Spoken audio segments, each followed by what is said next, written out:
Olá! Nessa nossa análise, a gente vai mergulhar fundo nas leis de combate ao racismo aqui no Brasil e vamos dar um foco todo especial naquela decisão histórica do Supremo Tribunal Federal a que equiparou a homotransfobia ao crime de racismo. É um tema, olha, essencial, super complexo e cheio de detalhes que a gente precisa entender direitinho. E a grande pergunta a que move toda essa discussão é exatamente essa, né? Homofobia e transfobia podem ser enquadradas como crime de racismo? A resposta que o STF deu, bom, ela abalou as estruturas do direito penal e gerou um debate gigantesco que continua até hoje. Então vamos lá, vamos mergulhar nisso. Para a gente poder entender a decisão do Supremo, a gente precisa ir lá na raiz de tudo, a Constituição Federal. Porque, veja bem, ela não só proíbe a discriminação, ela vai além. Ela exige que o Congresso crie leis para punir criminalmente quem discrimina. É o que a doutrina jurídica chama de mandado constitucional de criminalização. O artigo 5º, lá nos incisos 41 e 42, é uma ordem direta. Ele diz: a lei vai punir qualquer discriminação que ataque direitos e liberdades. E a prática do racismo vai ser um crime inafiançável e imprescritível. Percebe? Não é um pedido, é uma determinação clara e direta da Constituição.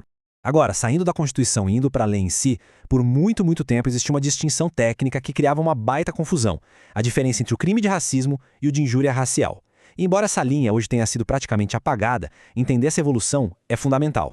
Olha, este quadro aqui mostra bem como era a visão clássica do direito, como as coisas eram separadas. A injúria racial, sabe, era vista como um crime contra a honra, com foco em ofender uma pessoa específica, um indivíduo, usando elementos de raça, cor e por aí vai.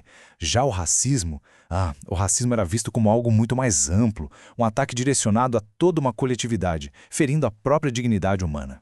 E aqui, pessoal, vem o ponto de virada na lei. A Lei 14.532 de 2023 foi lá e basicamente pegou a injúria racial, que ficava lá no Código Penal, e colocou ela para dentro da lei de racismo.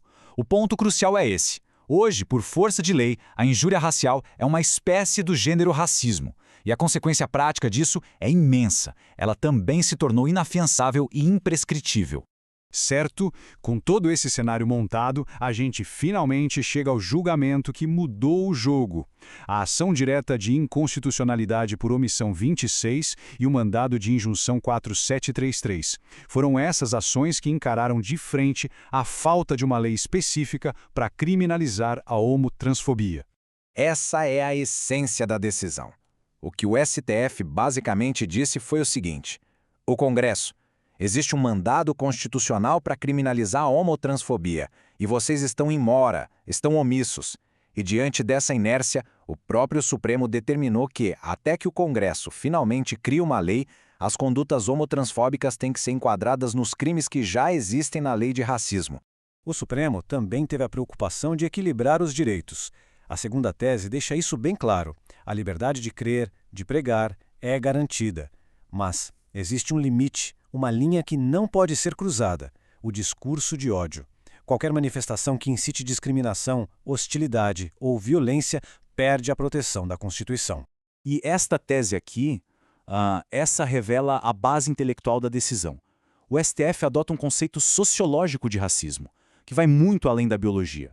O racismo aqui é entendido como um processo histórico e cultural de dominação, de subjugação de grupos vulneráveis. É exatamente esse entendimento que abre a porta para enquadrar a homotransfobia como uma forma de racismo social. Bom, vamos aprofundar agora na grande controvérsia jurídica que essa decisão provocou. Um ponto que, olha, despenca em provas de alta complexidade. A grande crítica que surgiu no mundo do direito penal foi essa.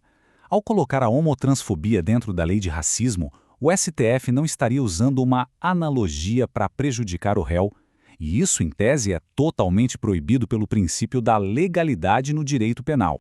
A resposta do STF foi um categórico não. O argumento da Corte foi o seguinte: eu não estou criando um crime novo, tirando da cartola. Eu estou dando uma interpretação conforme a Constituição para a palavra racismo, para cumprir aquele mandato de criminalização que o Congresso simplesmente ignorou.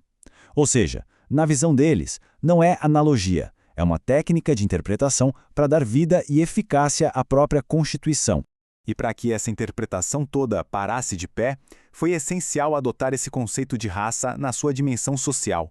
Ou seja, raça, nesse contexto, não se limita a traços físicos, a fenótipo. Refere-se a qualquer grupo que, por um processo histórico de preconceito e de poder, foi marginalizado, como é o caso da população LGBTQIAP+. Certo. Vamos agora para uma revisão rápida de atualizações recentes e outras teses importantes que é preciso ter na ponta da língua para qualquer prova. A Lei 14.532 de 2023 trouxe pontos importantíssimos. Ela criou um aumento de pena para o chamado racismo recreativo, aquele disfarçado de piada, também agravou a pena se o crime for cometido por um funcionário público e, como a gente já viu, tornou a injúria racial imprescritível de uma vez por todas. E fiquem de olho também nessas teses dos tribunais superiores. Primeiro, o STJ já bateu o martelo que não existe racismo reverso na nossa lei, porque ela foi feita para proteger grupos historicamente oprimidos.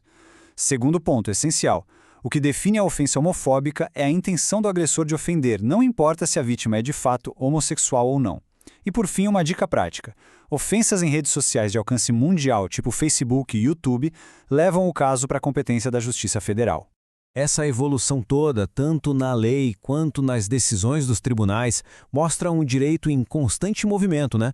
A pergunta que fica no ar é: qual vai ser o próximo capítulo na proteção de grupos vulneráveis pelo nosso direito penal?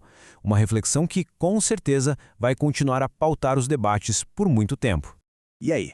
Se esta análise jurídica mais detalhada ajudou a organizar as ideias para os seus estudos, não se esqueça de se inscrever aqui no canal e deixar o seu like. É isso que permite que a gente continue produzindo conteúdo aprofundado como este. Até a próxima!